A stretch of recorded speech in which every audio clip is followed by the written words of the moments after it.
I was sentenced to 7 years in federal prison, and my judge gave me 8 weeks to say goodbye to my family. At the time, I had a 14-year-old son, a 12-year-old daughter, and a 7-year-old daughter living at home, and I had been married to my husband, Chad, for 18 years. I remember walking out of the courtroom, and I was kind of in shock. I was facing 0 to 7 years, and before I went into the courtroom, I thought I might get like a year or probation. I guess I was just in denial. My charge was real estate fraud, and I remember on the way home, I couldn't even speak. I was speechless. I remember feeling pretty much in shock, like the world had just changed. When we got home that night, I remember I cried for 2 solid days, just until my eyes puffed up. I wish that I would have been stronger and able to sit down and have a conversation with my children.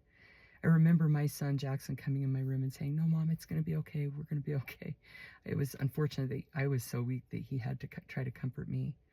I remember thinking that so many things that I thought were important before that day weren't. The really simple things are what I cared about, those moments with my children. I remember driving my son Jackson to school and just thinking it was the most beautiful experience. We had a lot to deal with. My husband had also been indicted. He hadn't pled guilty yet.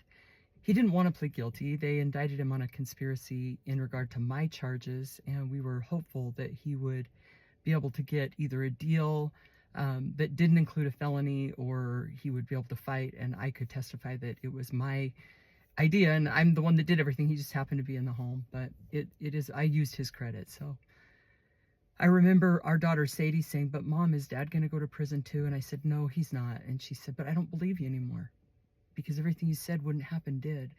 And that night I went into our room and I watched my children as they slept, and I went into Chad and I said, "You have to plead guilty." The next day we went down to his lawyer, and he just cried and said, "I'm willing to plead guilty. I've got to do whatever it takes to stay home with our kids."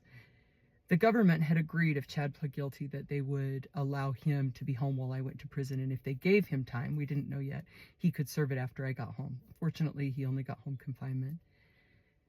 I remember the last night I spent with my family, and I walked into each of their rooms, and my heart was so broken. I remember laying there with my daughter and my husband putting his arms around me and promising me he would take care of our children. And then I cleaned our house one last time. And my sister Kira, who's an angel on earth, called me and she said, "Portia, you're so strong. I know you can do this." And I just started to cry. I said, "I don't think I can." She said, "No, Portia, you're the strongest person I know, and your family loves you so much. We're with you."